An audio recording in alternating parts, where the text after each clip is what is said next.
Good morning, જય માતાજી, હર હર મહાદેવ। 2 દિવસ સુધી સતત ધોધમાર વરસાદ પડ્યો। આજનું કંઈક આવું વેધર છે।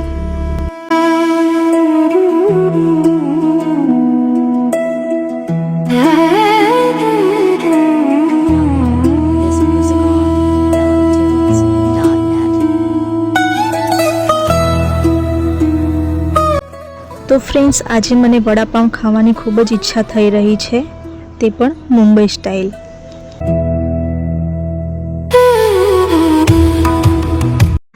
તો ફ્રેન્ડ્સ, વડાપાઉં માટે જરૂરી એવો સામાન હું બજારથી લઈ આવી છું।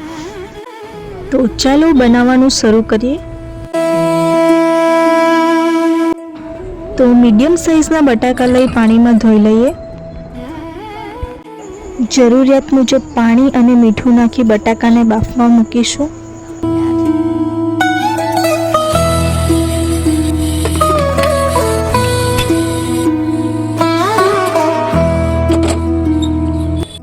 હવે એક બાઉલમાં બેસન લઈ જરૂરિયાત મુજબ પાણી ઉમેરી બેટર તૈયાર કરીશું।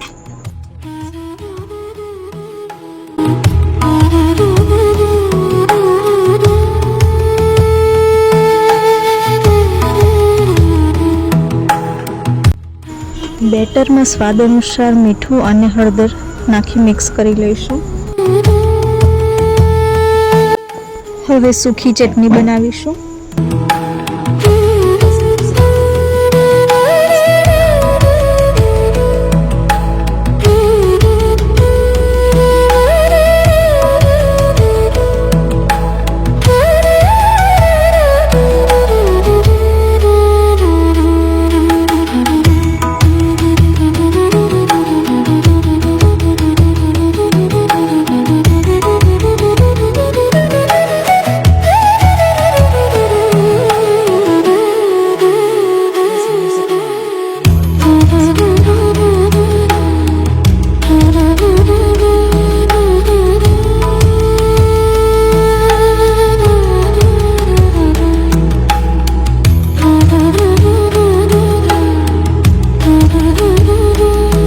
બંને ચટણી બનીને તૈયાર થઈ ગઈ છે। હવે બટાકાનો માવો તૈયાર કરીશું। બટાકાને છોલીને બરાબર મસળી લઈશું। બટાકાના માવામાં હળદર, અધકચરું વાટેલું ધાણા,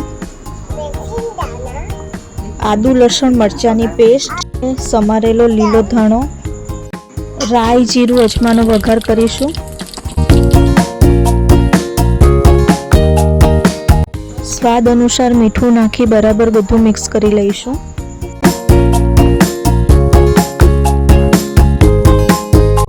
બધું મિશ્રણના મીડિયમ સાઇઝના વડા બનાવી લઈશું। બધા વડાને બેસનના બેટરમાં ડીપ કરીને તળી લઈશું।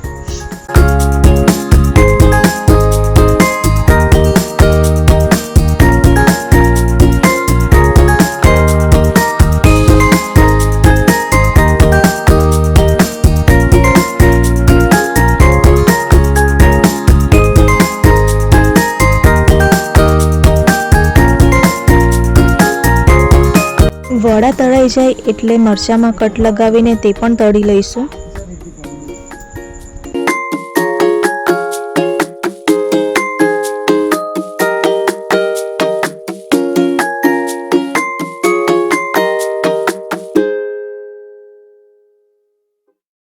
તળેલા મરચાંમાં મીઠું નાખી મિક્સ કરી લઈશું।